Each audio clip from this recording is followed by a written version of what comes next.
പലപ്പോഴും നമ്മുടെ ക്ലിനിക്കിൽ വരുന്ന ഒരു കംപ്ലൈൻ്റ് ആണ്, ഡോക്ടർ എൻ്റെ കാലിൽ ഒരുപാട് കാലമായിട്ട് 5-10 വർഷമായിട്ട് മുറിവ് തുടങ്ങിയിട്ട് അത് പഴുത്ത് ഒലിക്കുന്നുണ്ട്, അത് ഉണങ്ങുന്നില്ല. ഞാൻ ഇൻസുലിൻ വരെ എടുക്കുന്നുണ്ട്, ഷുഗർ ഉണ്ടായിട്ട് ഇൻസുലിൻ വരെ എടുക്കുന്നുണ്ട്. ഷുഗർ 300 അല്ലെങ്കിൽ 250 ഒക്കെ ആകുന്നുണ്ട്, പക്ഷേ എന്ത് സംഭവിക്കുന്നില്ല, ഈ മുറിവ് ഉണങ്ങുന്നില്ല എന്നുള്ളത്. ഇതേ ഒരു ഡയബറ്റിക് വന്ന കണ്ടീഷനിൽ ഞാൻ നേരത്തെ പറഞ്ഞു, ഇൻഫ്ലമേഷൻ ചാൻസസ് വളരെ കൂടുതലാണ്. 2, നമുക്ക് സെൻസേഷൻ എന്ത് ചെയ്യില്ല, ശരിയായ രീതിയിൽ കിട്ടിക്കൊള്ളുന്നുണ്ടാകില്ല. മൂന്നാമത് നമ്മൾ ശ്രദ്ധിക്കേണ്ടത് വെച്ചാൽ ഈ ചെറിയ കാലിലേക്കുള്ള ചെറിയ ബ്ലഡ് വെസൽ രക്തക്കുഴലുകളുണ്ട്. ഈ രക്തക്കുഴലുകളിൽ എന്ത് ചെയ്യും, ചെറിയ ഡാമേജുകൾ വന്നു പോകും. അപ്പോൾ അങ്ങനെയുള്ള കേസുകളിൽ നമുക്ക് നല്ല രീതിയിൽ ബാൻഡേജ് ചെയ്തിട്ടും മറ്റേ ഹീൽ മെത്തേഡ്സുകൾ, ഡിഫറെൻറ്റ് മെത്തേഡ്സുകളുണ്ട്. അത് നല്ല രീതിയിൽ നമ്മൾ പ്രോപ്പറായിട്ട് നമ്മൾ ചെയ്യുകയാണെന്നുണ്ടെങ്കിൽ, നല്ല കെയർഫുള്ളായിട്ട് ഡയറ്റും കാര്യങ്ങളൊക്കെ ശ്രദ്ധിക്കുകയാണെന്നുണ്ടെങ്കിൽ വിത്തിൻ ഡേയ്സിൻ്റെ ഉള്ളിൽ, വിത്തിൻ വീക്സിനുള്ളിൽ തന്നെ നല്ല റിസൾട്ട്, പോസിറ്റീവ് റിസൾട്ട് തന്നെ നമുക്ക് ലഭിക്കുന്നതാണ്. ഹലോ എവരിവൺ, ഞാൻ ഡോക്ടർ സിറാജ്, മെഡിക്കൽ ഓഫീസർ, ക്യൂൻബി ഹോസ്പിറ്റൽ, കൊടുവള്ളി. പലപ്പോഴും നമ്മുടെ ക്ലിനിക്കിൽ വരുന്ന ഒരു കംപ്ലൈൻ്റ് ആണ്, ഡോക്ടർ എൻ്റെ കാലിൽ ഒരുപാട് കാലമായിട്ട് 5-10 വർഷമായിട്ട് മുറിവ് തുടങ്ങിയിട്ട് അത് പഴുത്ത് ഒലിക്കുന്നുണ്ട്, അത് ഉണങ്ങുന്നില്ല. ഞാൻ ഇൻസുലിൻ വരെ എടുക്കുന്നുണ്ട്, ഷുഗർ ഉണ്ടായിട്ട് ഇൻസുലിൻ വരെ എടുക്കുന്നുണ്ട്. ഷുഗർ 300 അല്ലെങ്കിൽ 250 ഒക്കെ ആകുന്നുണ്ട്, പക്ഷേ എന്ത് സംഭവിക്കുന്നില്ല, ഈ മുറിവ് ഉണങ്ങുന്നില്ല എന്നുള്ളത്. ചില കേസുകൾ നമ്മളടുത്ത് വരാറുള്ളത്, ആദ്യം ഒരു മുറിവുണ്ടായിരുന്നു, അങ്ങനെ ഡോക്ടറെ കാണിച്ചു, ഡോക്ടർ പറഞ്ഞു ഇത് വിരൽ മുറിക്കണമെന്നുള്ളത്. പിന്നീട് നോക്കുമ്പോൾ പിന്നെയും വന്നു, അങ്ങനെ കാൽപാദം മുറിച്ചു, അങ്ങനെ കാൽമുട്ട് വരെ മുറിച്ച പല കേസുകളും നമ്മുടെ അരികിൽ വരാറുണ്ട്. അപ്പോൾ എന്തുകൊണ്ടാണ് ഈ ഡയബറ്റിക് വന്ന കേസുകളിൽ ഷുഗർ വന്ന പേഷ്യൻറ്റിന് ഈ ഒരു അസുഖം വരിക, അല്ലെങ്കിൽ കാലിൽ മുറിവ്, ഉണങ്ങാത്ത മുറികൾ ഉണ്ടാകുന്നത് എന്തുകൊണ്ടാണ്, അത് എന്തുകൊണ്ടാണ് മാറാത്തത് എന്നുള്ളത് നമ്മൾ മനസ്സിലാക്കേണ്ട ഒരു കാര്യം. കാരണം ഒരുപാട് ആളുകളെ ഇന്ന് ബാധിച്ചിട്ടുള്ള, അവർക്കൊരു ഉത്തരം കിട്ടാത്തൊരു കണ്ടീഷനാണ് ഇപ്പോൾ പലപ്പോഴും ഈ ഒരു ഡയബറ്റിക് ഫുട്ട് അൾസർ എന്ന് പറയുന്ന കണ്ടീഷൻ എന്നുള്ളത്. അപ്പോൾ ഇത് ശരിയായ രീതിയിൽ നമുക്ക് ഭക്ഷണത്തിലൂടെയും മറ്റു മരുന്നുകൾ ഉപയോഗിച്ചും മറ്റു ബാൻഡേജുകൾ ഉപയോഗിച്ചും നല്ലൊരു ട്രീറ്റ്മെൻറ്റ് നമുക്ക് പ്രൊവൈഡ് ചെയ്താൽ, നല്ല രീതിയിൽ നമുക്ക് ട്രീറ്റ് ചെയ്താൽ തന്നെ അത് പെട്ടെന്ന് ഹീലാകുന്നതേ ഉള്ളൂ. നമ്മുടെ ലൈഫ് സ്റ്റൈൽ, നമ്മുടെ എല്ലാ മാറ്റങ്ങളും നമ്മളതിൽ കൊണ്ടുവരിക എന്നുള്ളതാണ്. അപ്പോൾ ഇത് ഡയബറ്റിക് എന്നുള്ളത്, ഷുഗർ എന്നുള്ളത് നമ്മൾ ആദ്യം മനസ്സിലാക്കണം, നമ്മുടെ സർവ്വ അവയവങ്ങളെയും സർവ്വ ശരീരഭാഗങ്ങളെയും ബാധിക്കുന്ന ഒരു അസുഖം തന്നെയാണ് ഷുഗർ എന്നുള്ളത്. കണ്ണിനെ ബാധിക്കുമ്പോൾ നമ്മൾ ഡയബറ്റിക് റെറ്റിനോപ്പതി എന്ന് പറയും. അതുപോലെ അത് ലിവറിനെ ബാധിക്കുന്നുണ്ട്, നമ്മുടെ സ്റ്റൊമക്കിനെ ബാധിക്കുന്നുണ്ട്, നമ്മുടെ കാഴ്ചയെ ബാധിക്കുന്നുണ്ട്, നമ്മുടെ കൈകാലുകളെ ബാധിക്കുന്നുണ്ട്, ഹൃദയത്തിൻ്റെ ആരോഗ്യത്തെ ബാധിക്കുന്നുണ്ട്, തുടങ്ങിയ കിഡ്നിയെ ബാധിക്കുന്നുണ്ട്. എല്ലാ അവയവങ്ങളെയും ഷുഗർ ഒരു തരത്തിലല്ലെങ്കിൽ മറ്റൊരു തരത്തിൽ ബാധിക്കുന്നുണ്ട്. അപ്പോൾ ഇത് നമ്മുടെ കാലുകളെ ബാധിക്കുന്ന സമയത്ത് അവിടെ അവിടെ ന്യൂറോപ്പതിയുടെ ഇഷ്യൂ ഉണ്ടാകുന്നുണ്ട്. അതുപോലെ നമ്മുടെ ബ്ലഡിൻ്റെ ഒരു പ്രശ്നം വരുന്നുണ്ട്. അങ്ങനെ പല ഇഷ്യൂസുകളും അവിടെ കൂടി ചേരുമ്പോഴാണ് ഈ ഒരു ഡയബറ്റിക് ഫുഡ് അൾസർ എന്ന് തന്നെ ഉണ്ടാകുന്നത്. തുടക്കത്തിൽ അത് പലപ്പോഴും നല്ല പെയിൻഫുള്ളായിരിക്കും, നല്ല സെല്ലുലൈറ്റിസ് വന്നിട്ട് ഒരു ഇൻഫ്ലമേഷനൊക്കെ വന്നിട്ട് വീക്കം വന്നിട്ട് അവിടെ നല്ലൊരു റെഡിഷായിട്ട് കളർ ഉണ്ടാകും, നല്ല സിവിയർ ഫീവറൊക്കെ ഉണ്ടായിരിക്കും തുടക്കത്തിൽ കേട്ടോ. അത് പിന്നീട് ഗ്രാജുവലായിട്ട് ഇടയ്ക്ക് ഓൺ ആൻഡ് ഓഫ് ആയിട്ട് നമ്മൾ ആൻറ്റിബയോട്ടിക് കഴിക്കും, ഷുഗറൊക്കെ ഒന്ന് കൺട്രോൾഡാക്കും, വീണ്ടും നമ്മൾ ഷുഗർ അബ്നോർമലായി പോകുമ്പോൾ വീണ്ടും ഇടയ്ക്ക് ഇങ്ങനെ ഓൺ ആൻഡ് ഓഫ് ആയിട്ട് വീണ്ടും വന്നുകൊണ്ടേയിരിക്കും. ഈ സെല്ലുലൈറ്റിസ് റിപ്പീറ്റഡ് ആയിട്ട് വരും. നമ്മൾ ആദ്യം മനസ്സിലാക്കേണ്ട ഒരു കാര്യം എന്താണെന്ന് വെച്ചാൽ, ഷുഗർ ഉണ്ട് എന്നുണ്ടെങ്കിൽ അവിടെ കൂടുതലായിട്ട് ഇൻഫ്ലമേഷനുള്ള ചാൻസസ് വളരെ കൂടുതലാണ്. ഷുഗർ ഉണ്ടെന്നുണ്ടെങ്കിൽ കൂടുതലായിട്ട് ഇൻഫ്ലമേഷൻസ് അവിടെ വന്നുകൂടെ, എസ്പെഷ്യലി പെട്ടെന്ന് റിപ്പീറ്റഡ് ആയിട്ട് ഇൻഫ്ലമേഷനുള്ള സാധ്യത വളരെ കൂടുതലാണ്. അപ്പോൾ നമ്മുടെ കാലുകളിൽ എസ്പെഷ്യലി ഞാൻ നേരത്തെ പറയുകയുണ്ടെങ്കിൽ, നമുക്ക് ഞരമ്പിന് അല്ലേ, നെർവിന് എന്ത് ചെയ്യും, ഇതിന് ചെറിയൊരു ഡാമേജ് വരുമ്പോൾ ശരിയായ രീതിയിൽ നമുക്ക് ചെരുപ്പിടാൻ കഴിയില്ല. ചെരുപ്പിട്ടാൽ തന്നെ നമുക്ക് ചെരുപ്പ് ഇട്ടോ എന്നുള്ള ഫീൽ പോലും കിട്ടില്ല. കാല് ശരിയായ രീതിയിൽ നിലത്ത് അമർത്തി ചവിട്ടാൻ കഴിയില്ല. അങ്ങനെയുള്ള പല ഇഷ്യൂസുകളും ഈ നെർവിന് ഡാമേജ് ഉണ്ടാവും. കാലിനിടയിൽ തരിപ്പ് വരിക, എന്തോ നല്ല ഹീറ്റ് പോലെ ഫീൽ ചെയ്യുക, ഭയങ്കര കുത്തിച്ചുളർക്കുന്ന പോലെ ഫീൽ ചെയ്യുക. അങ്ങനെ പല ആളുകൾക്കും പല രീതിയിലാണ് അത് അനുഭവത്തിൽ ഉണ്ടാവുക. അപ്പോൾ ഈ ഒരു നാഡിയെ ബാധിച്ച് കഴിഞ്ഞാൽ, ഈ നാഡി നരമ്പിനെ ബാധിച്ച് കഴിഞ്ഞാൽ എന്താണ്, ചില ആളുകൾക്ക് സെൻസേഷൻ ഉണ്ടായിരിക്കില്ല. അത് ഞാൻ നേരത്തെ പറഞ്ഞ പോലെ ചെരുപ്പിട്ടാൽ അറിയില്ല, നടക്കുമ്പോൾ കാല് നിലത്ത് തട്ടിയിട്ടുണ്ടോയെന്ന് അറിയില്ല. അപ്പോൾ അവർക്ക് നടക്കാൻ പ്രയാസം ഉണ്ടാകും, ശരിയായ രീതിയിൽ ഒരു പ്രോപ്പർ ഒരു ബാലൻസ് പോലും ശരീരത്തിന് കിട്ടിക്കോളണമെന്നുണ്ടാകില്ല. അപ്പോൾ നമ്മൾ ആ ഒരു സമയങ്ങളിലൊക്കെ പ്രത്യേകം ശ്രദ്ധിക്കേണ്ടതെന്ന് വെച്ചിട്ടുണ്ടെങ്കിൽ കാലിലൊക്കെ ചെറിയ മുറിവ് വന്നാൽ എന്ത് ചെയ്യില്ല, ഈ വ്യക്തി രോഗി അറിയില്ല എന്നുള്ളതാണ്. പല കേസുകൾ നമ്മൾ ബെഡ് റിഡൻ ആയിട്ടുള്ള കേസുകൾ പലപ്പോഴും എന്താണെന്ന് വെച്ചിട്ടുണ്ടെങ്കിൽ അവരെ ഷുഗർ ഉണ്ടായിരിക്കും ആ പേഷ്യൻറ്റിന്, പക്ഷേ അവരെ കാലുകളിൽ ചെറിയ വിരലുകളിലൊക്കെ എന്ന് വെച്ചാൽ ഉറുമ്പ് കടിച്ച കേസുകൾ ഉണ്ടായിരുന്നുണ്ട്. അതുപോലെ എലി കരണ്ട കേസുകളൊക്കെ ഉണ്ടാകാറുണ്ട്. കാരണം ഈ വ്യക്തി രോഗി എന്ത് ചെയ്യുന്നില്ല, ഇത് കരണ്ടതോ അല്ലെങ്കിൽ ഉറുമ്പ് കടിക്കുന്നതോ ഒന്നും അറിയുന്നില്ല എന്നുള്ളതാണ്. അപ്പോൾ ഈ കൂടുതലായിട്ട് ഷുഗർ ഉണ്ട് എന്നുണ്ടെങ്കിൽ റിപ്പീറ്റഡ് ആയിട്ട് ഷുഗറൊക്കെ 300 അതിന് 350 ഒക്കെ ഉണ്ട് എന്ന് റിപ്പീറ്റഡ് ആയിട്ട് വരുന്നുണ്ട്, കൺട്രോൾഡ് അല്ല, HbA1c 11, 12, 13 ഉണ്ട് എന്നുണ്ടെങ്കിൽ തീർച്ചയായിട്ടും നമ്മൾ ശ്രദ്ധിക്കണം. കാരണം നമ്മളെ ഞരമ്പിനെയും ഈ ഒരു സെൻസേഷനൊക്കെ ബാധിച്ചു കഴിഞ്ഞാൽ നമ്മൾ നടക്കുന്ന സമയത്ത് വല്ല മുള്ളോ കല്ലോ അങ്ങനെ എന്തെങ്കിലും ചെറിയൊരു സ്ക്രാച്ച് വന്നാൽ പോലും നമ്മൾ അറിയില്ല.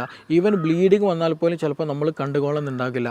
അപ്പോൾ നമുക്ക് ചെറിയൊരു മുറിവ് വന്നു കഴിഞ്ഞാൽ എന്ത് ചെയ്യും, അത് നമ്മൾ അറിയില്ല. മാത്രമല്ല ഞാൻ നേരത്തെ പറയുകയുണ്ടായി, ഇത് ഷുഗർ കൂടിക്കഴിഞ്ഞാൽ എന്താണ് ഇൻഫ്ലമേഷനുള്ള ഇൻഫെക്ഷനുള്ള സാധ്യത വളരെ വളരെ കൂടുതലാണ് കമ്പാരിറ്റീവ്ലി. അപ്പോൾ ഇൻഫെക്ഷനുള്ള സാധ്യത വളരെ വളരെ കൂടുതലാണ്. അപ്പോൾ ഞാൻ നേരത്തെ പറഞ്ഞതുപോലെ നമ്മൾ ഒരു വഴിയിലൂടെ നടക്കുകയാണെന്നുണ്ടെങ്കിൽ നമ്മൾ എന്തെങ്കിലും ഒരു മുറിവ് സംഭവിച്ചു കഴിഞ്ഞാൽ പെട്ടെന്ന് ചെയ്യാം, മുറിവ് നമ്മൾ അറിയില്ല, നമുക്ക് എന്തെങ്കിലും മുറിവ് പറ്റിയിട്ടുണ്ടെന്ന് പോലും ആ ഫീലിംഗ് പോലും ഉണ്ടാകില്ല. അപ്പോൾ എന്തെങ്കിലും ഒരു ഇൻഫെക്ഷൻ നമ്മുടെ ബോഡിയിലെത്തും. മാത്രമല്ല എന്താണ്, ഷുഗർ കൂടിയതാണ്, ഇൻഫ്ലമേഷനുള്ള സാധ്യത വളരെ കൂടുതലാണ്. അപ്പോൾ ആ വരുന്ന ഇൻഫെക്ഷന്, ആ വരുന്നൊരു പാത്തോജന്, ആ ഒരു ഓർഗാനിസത്തിന് അവിടെ സ്പ്രെഡ് ആവാൻ, പെട്ടെന്ന് അവിടെ അറ്റാക്ക് ചെയ്യാൻ പറ്റിയൊരു കണ്ടീഷനായിരിക്കും ഉണ്ടാവുക. കാരണം ശരിയായ രീതിയിൽ സർക്കുലേഷൻ ഉണ്ടാവുക, നല്ല നീർക്കെട്ട് വന്ന കാലമായിരിക്കും, നല്ല അതിന് ഗ്രോ ചെയ്യാൻ പറ്റിയൊരു ടെമ്പറേച്ചർ എൻവയോൺമെൻ്റ് ഒക്കെ അവിടെ ഉണ്ടായിരിക്കും. അപ്പോൾ അതുകൊണ്ട് തന്നെ ചെറിയൊരു മുറിവ് സംഭവിച്ചാൽ തന്നെ ഈ ഒരു പാത്തോജൻ, നമ്മുടെ ഒരു ഓർഗാനിസം, ഈ ഒരു രോഗാണു എന്ത് ചെയ്യും, നമ്മുടെ ശരീരത്തിൽ കയറും, പെട്ടെന്ന് തന്നെ ഇൻഫെക്ഷൻ ഉണ്ടാകും. അത് പിന്നെ നമ്മൾ സുപ്രഭാതത്തിൽ ഒന്നെങ്കിൽ നമ്മൾ എന്തെങ്കിലും കാണണം, അല്ലെങ്കിൽ എന്തെങ്കിലും നീരൊലിക്കുന്ന സമയത്ത് നമ്മൾ തിരിച്ചറിയുള്ളൂ. ചിലപ്പോൾ നമ്മൾ എന്തെങ്കിലും സ്മെല്ല് വരുന്ന സമയത്ത് അത് ശ്രദ്ധിക്കുകയുള്ളൂ. ഇനി അതുമല്ലാതെ തന്നെ നമ്മുടെ രോഗിയുടെ ബൈസ്റ്റാൻഡേഴ്സോ കൂട്ടുകാരോ സുഹൃത്തുക്കൾ ആരെങ്കിലുമൊക്കെ കാണണം, നിൻ്റെ കാലിലൊരു മുറിവുണ്ടല്ലോ, ഇതെന്താ ഇങ്ങനെ സംഭവിച്ചതെന്ന് ചോദിച്ചാൽ മാത്രമായിരിക്കും രോഗി ശ്രദ്ധിക്കുക ഇങ്ങനെ മുറിവുണ്ടെന്നുള്ളത് മനസ്സിലാക്കുക. മറ്റൊരു കാര്യം നമ്മൾ ശ്രദ്ധിക്കേണ്ടതെന്ന് വെച്ചാൽ, ഇതേ ഒരു ഡയബറ്റിക് വന്ന കണ്ടീഷനിൽ ഞാൻ നേരത്തെ പറഞ്ഞു ഇൻഫ്ലമേഷൻ ചാൻസസ് വളരെ കൂടുതലാണ്. 2 നമുക്ക് സെൻസേഷൻ എന്ത് ചെയ്യില്ല, ശരിയായ രീതിയിൽ കിട്ടിക്കൊള്ളുന്നുണ്ടാകില്ല. മൂന്നാമത് നമ്മൾ ശ്രദ്ധിക്കേണ്ടത് വെച്ചാൽ ഈ ചെറിയ കാലിലേക്കുള്ള ചെറിയ ബ്ലഡ് വെസൽ രക്തക്കുഴലുകളുണ്ട്. ഈ രക്തക്കുഴലുകളിൽ എന്ത് ചെയ്യും, ചെറിയ ഡാമേജുകൾ വന്നു പോകും. ശരിയായ രീതിയിൽ സർക്കുലേഷൻ നടക്കില്ല. ശരിയായ രീതിയിൽ സർക്കുലേഷൻ നടന്നില്ല എന്നുണ്ടെങ്കിൽ നമുക്ക് ബോണിന് വേണ്ട ഗ്രോത്ത് മെറ്റീരിയൽസ് കിട്ടില്ല, അവിടെ മസിൽ ആക്ഷനുള്ള കിട്ടില്ല. അതേപോലെ അവിടെ വേസ്റ്റ് മെറ്റീരിയൽ ഒരിക്കലും എന്ത് ചെയ്യില്ല, ബോഡി റിമൂവ് ചെയ്യാനുള്ളൊരു സംവിധാനം അവിടെ ഉണ്ടാകില്ല. അതൊക്കെ എന്ത് ഡിസ്ഹാർമോണി ആയിട്ട് പോകും. അപ്പോൾ അങ്ങനെ വരുമ്പോൾ നമുക്ക് പെട്ടെന്ന് എന്ത് ചെയ്യും, ഇതുപോലെയുള്ള അസുഖങ്ങൾ, നീർക്കെട്ട് വരാനുള്ള ചാൻസ് വളരെ കൂടുതലാണ്. ഇൻഫെക്ഷൻ പെട്ടെന്ന് കൂടുതൽ വരാനുള്ള ചാൻസാണ്. കാരണം ഒരു ഇൻഫെക്ഷൻ വന്നാൽ നമ്മുടെ ശരീരം എന്ത് ചെയ്യും, അതിന് ന്യൂട്രോഫിൽസും പോലെയുള്ള പല സെല്ലുകൾ അയച്ചിട്ട് അതിനെ പ്രതിരോധിക്കും. പക്ഷേ ഇവിടെ സർക്കുലേഷൻ ശരിയായ രീതിയിൽ നടക്കുന്നില്ല എന്നുണ്ടെങ്കിൽ ശരിയായ രീതിയിൽ ഒരു രോഗപ്രതിരോധ സംവിധാനം അവിടെ ലഭിച്ചുകൊള്ളുന്നില്ല.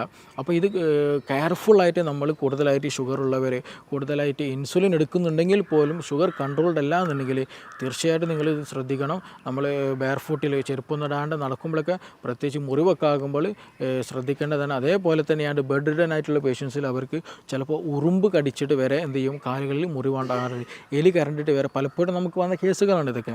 അപ്പോൾ ആ സമയത്തൊക്കെ നമ്മളെന്താ വെച്ചാൽ പ്രത്യേകം ആ ഒരു രോഗിയെ ശ്രദ്ധിക്കേണ്ടതുണ്ട്. സോ അതുകൊണ്ട് തന്നെ ശരിയായ രീതിയിൽ നമുക്കവിടെ സർക്കുലേഷൻ ലഭിച്ചില്ല എന്നുണ്ടെങ്കിൽ അവിടെ എന്ത് ചെയ്യില്ല, കാൽസ്യം പോലെയുള്ള സപ്ലിമെൻറ്റ്സ്, വൈറ്റമിൻസ്, മിനറൽസ് എന്ത് ചെയ്യില്ല, ശരിയായ രീതിയിൽ എത്തില്ല, നല്ല ഡിഫൻസ് മെക്കാനിസം അവിടെ വർക്ക് ചെയ്യില്ല, ബോണ്ട് ഗ്രോത്ത് നടക്കില്ല, മസിൽ ആക്ഷൻസ് നടക്കില്ല, അങ്ങനെയുള്ള അവിടെ ഓക്സിജൻ എത്തില്ല. അപ്പോൾ പല ഇഷ്യൂസ് അവിടെ ഉണ്ടായിരിക്കും. ചില കണ്ടീഷനുകളിൽ എന്താ വെച്ചിട്ടുണ്ടെങ്കിൽ ഇത് കംപ്ലീറ്റ്ലി ബ്ലോക്ക്ഡ് ആയി പോയി, അവിടേക്കുള്ള സർക്കുലേഷൻ കംപ്ലീറ്റ്ലി ബ്ലോക്ക്ഡ് ആയി കഴിഞ്ഞാൽ അവിടെ നിന്നുള്ള സെൽ ഡെത്തുകൾ സംഭവിച്ചു, അവിടുത്തെ കോശങ്ങൾ എന്ത് ചെയ്യും, നശിച്ചു പോകാൻ തുടങ്ങും, ഗാംഗ്രീൻ എന്നുള്ള കണ്ടീഷനിലേക്ക് അത് എത്താറുണ്ട്.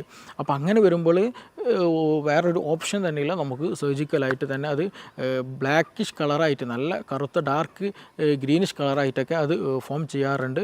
അതെന്ത് ചെയ്യുക, സർജറി ചെയ്ത് റിമൂവ് ചെയ്യുക എന്നുള്ള ഒരു ഓപ്ഷൻ മാത്രമാണ് അവിടെ ഉണ്ടാകുക. കാരണം അത് കംപ്ലീറ്റ്ലി ലേറ്റായിട്ടുണ്ടായിരിക്കും പലപ്പോഴും. കാരണം അതിങ്ങനെ എടുത്തു വെച്ച് ഡോക്ടറെ കാണിക്കാതെ അങ്ങനെ എടുത്തു വെച്ചിട്ടുണ്ടായിരിക്കും പലപ്പോഴും. അത് ഗ്രാജുവലി എന്ത് ചെയ്യും, അത് കറുപ്പ് ഒരു കണ്ടീഷനാവും. നമ്മളൊരു എന്താ പറയുക, ഒരു മരത്തിലോ അല്ലെങ്കിൽ വേറെ എന്തെങ്കിലും ഒരു സാധനത്തിൽ ടച്ച് ചെയ്തൊരു ഫീലിംഗ് അല്ലെങ്കിൽ അങ്ങനെയുള്ള ഒരു സൗണ്ടൊക്കെ ആയിരിക്കും അതിൽ നിന്ന് ഉണ്ടാവുക. കാരണം കംപ്ലീറ്റ്ലി സെല്ല് ഡെത്തായിട്ടുണ്ടാവും, ഒരു വർക്കിങ്ങും അവിടെ നടക്കില്ല, കംപ്ലീറ്റ് ഡാമേജ്ഡ് ആയിട്ടുണ്ടാവും. അപ്പോൾ അത് സർജറി ചെയ്തിട്ട് തന്നെ നമ്മൾ റിമൂവ് ചെയ്യണം. പക്ഷേ നമുക്ക് വരുന്ന കേസുകൾ മോസ്റ്റ്ലി എന്താണ്, ഇപ്പോൾ ഒരുപാട് ആളുകൾക്ക് ഷുഗർ കൺട്രോൾഡാണ് അല്ലെങ്കിൽ കൺട്രോൾഡ് അല്ലാത്ത കേസുകളുണ്ട്. അപ്പോൾ ഈ മുറിവ് എന്ത് ചെയ്യുന്നില്ല, ഉണങ്ങുന്നില്ല. അവിടെ ഈ പറഞ്ഞതുപോലെ ഇൻഫ്ലമേഷൻ വന്ന് പിന്നീട് ആബ്സസ് ഫോം ചെയ്ത് പസ് വന്നിട്ട് നീരിങ്ങനെ ഒലിച്ച് വരിക, ഇടയ്ക്ക് ഡ്രസ്സ് ചെയ്യും, ഇടയ്ക്ക് ഡ്രസ്സ് ചെയ്യില്ല, പെട്ടെന്ന് ഇൻഫെക്ഷൻ വരിക. അപ്പോൾ ഇതിങ്ങനെ റിപ്പീറ്റഡ് ആയിട്ട് സൈക്കിൾ ഇങ്ങനെ മാറിക്കൊണ്ടേയിരിക്കും എന്ന് പറഞ്ഞു. അപ്പോൾ അങ്ങനെയുള്ള കേസുകൾ നമ്മൾ ശ്രദ്ധിക്കേണ്ടതെന്ന് വെച്ചാൽ, ഒന്ന് നമ്മൾ ശരിയായ രീതിയിലുള്ള ഒരു ലൈഫ് സ്റ്റൈൽ മാനേജ്മെൻറ്റ് കൊണ്ടുവരിക എന്നുള്ളതാണ്. അതായത് നമ്മൾ ഇതിൻ്റെ ബേസിക് റീസൺ എന്ന് പറയുന്നത് ഷുഗറാണ്. അപ്പോൾ ഷുഗർ കൺട്രോൾ ചെയ്യാൻ നമുക്ക് നല്ലൊരു ഡയറ്റ് പ്ലാൻ വളരെ ഇമ്പോർട്ടൻ്റ് ആണ്. ഷുഗർ കുറയ്ക്കുക, മറ്റു പ്രോട്ടീൻസ്, വൈറ്റമിൻസ്, മിനറൽസുകളും കൂടുതൽ പ്രൊമോട്ട് നമ്മുടെ ശരീരത്തിൽ കൊടുക്കുക. കാരണം അത് ഹീലിങ്ങിനും സർക്കുലേഷനും നമ്മുടെ ഫാറ്റ് ലിവർ പോലെയുള്ള പ്രശ്നങ്ങൾ, അതുപോലെ ഇൻസുലിൻ റെസിസ്റ്റൻറ്റ് കണ്ടീഷൻസിനൊക്കെ ഹെൽപ്ഫുൾ ആയിട്ടുള്ളതാണ് ഈ പറയുന്ന വൈറ്റമിൻസ്, മിനറൽസ്, മറ്റു പ്രോട്ടീൻസൊക്കെ ഉള്ളത്.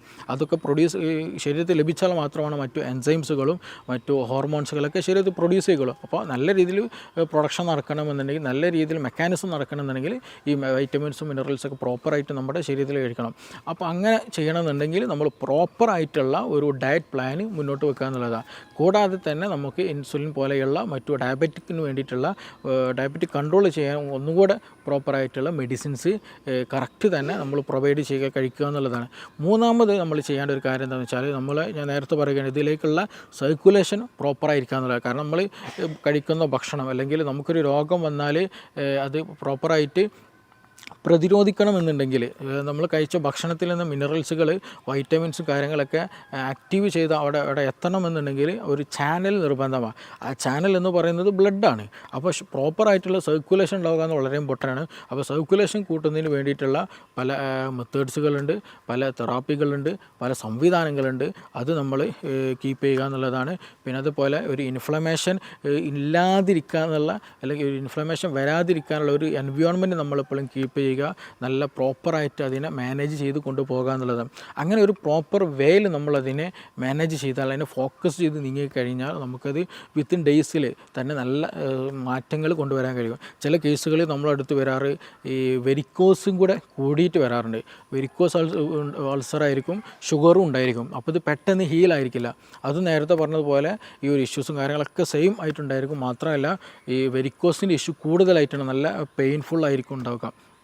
അപ്പോൾ അങ്ങനെയുള്ള കേസുകളിൽ നമുക്ക് നല്ല രീതിയിൽ ബാൻഡേജ് ചെയ്തിട്ടും മറ്റേ ഹീൽ മെത്തേഡ്സുകൾ, ഡിഫറെൻറ്റ് മെത്തേഡ്സുകളുണ്ട്. അത് നല്ല രീതിയിൽ നമ്മൾ പ്രോപ്പറായിട്ട് നമ്മൾ ചെയ്യുകയാണെന്നുണ്ടെങ്കിൽ, നല്ല കെയർഫുള്ളായിട്ട് ഡയറ്റും കാര്യങ്ങളൊക്കെ ശ്രദ്ധിക്കുകയാണെന്നുണ്ടെങ്കിൽ വിത്തിൻ ഡേയ്സിൻ്റെ ഉള്ളിൽ, വിത്തിൻ വീക്സിനുള്ളിൽ തന്നെ നല്ല റിസൾട്ട്, പോസിറ്റീവ് റിസൾട്ട് തന്നെ നമുക്ക് ലഭിക്കുന്നതാണ്. പിന്നെ അതുപോലെ തന്നെ അതുമായി ബന്ധപ്പെട്ടുള്ള മറ്റു പല ഇഷ്യൂസ് ഞാൻ നേരത്തെ പറഞ്ഞു, ബോണിൻ്റെ ഹെൽത്തിൽ ഡാമേജ്ഡ് ആവും, മസിലിൻ്റെ ഹെൽത്തിന് ഡാമേജ്ഡ് ആവും. അതിനൊക്കെ നമുക്ക് എന്ത് ചെയ്യാം, വീണ്ടും നമുക്ക് നോർമൽ ലെവലിലേക്ക് എത്തിക്കാം. മറ്റു റെറ്റിനോപ്പതികൾ, അതേപോലെ മറ്റു അവയവങ്ങളെ ബാധിക്കുന്ന PCOD പോലെയുള്ള പ്രശ്നങ്ങൾ, അങ്ങനെയുള്ള എല്ലാ ഡയബറ്റിക് റിലേറ്റഡ് ആയിട്ട് ഇൻസുലിൻ റെസിസ്റ്റൻസിന് ബാധിക്കുന്ന ഏതൊക്കെ അവയവങ്ങൾ, ഏതൊക്കെ പാട്ടുണ്ടോ അതിനൊക്കെ നമുക്ക് എന്ത് ചെയ്യാം, ഈ ഒരു മെത്തേഡ്സ് ഉപയോഗിച്ചിട്ട് തന്നെ ഡയറ്റ് മാനേജ്മെൻറ്റും പിന്നെ മെഡിക്കേഷൻസ് ഉപയോഗിച്ചുകൊണ്ടൊക്കെ നമുക്കൊരു പ്രോപ്പർ വേയിലേക്ക് നമുക്ക് കൊണ്ടുവരാൻ കഴിയും. നമുക്കങ്ങനെ ഒരുപാട് റിസൾട്ടുകൾ തന്നെ ലഭിച്ചിട്ടുണ്ട്. അപ്പോൾ ഇതുമായി ബന്ധപ്പെട്ട് നിങ്ങൾക്ക് കൂടുതൽ അറിയാനോ പഠിക്കാനോ മനസ്സിലാക്കാനോ ഉണ്ടെങ്കിൽ നിങ്ങൾക്ക് എന്ത് ചെയ്യാം, ഈ നമ്പറിൽ ബന്ധപ്പെടാവുന്നതാണ്. നമുക്കിനി മറ്റൊരു വിഷയവുമായി ബന്ധപ്പെട്ടിട്ട് വീണ്ടും കാണാം. Thank you.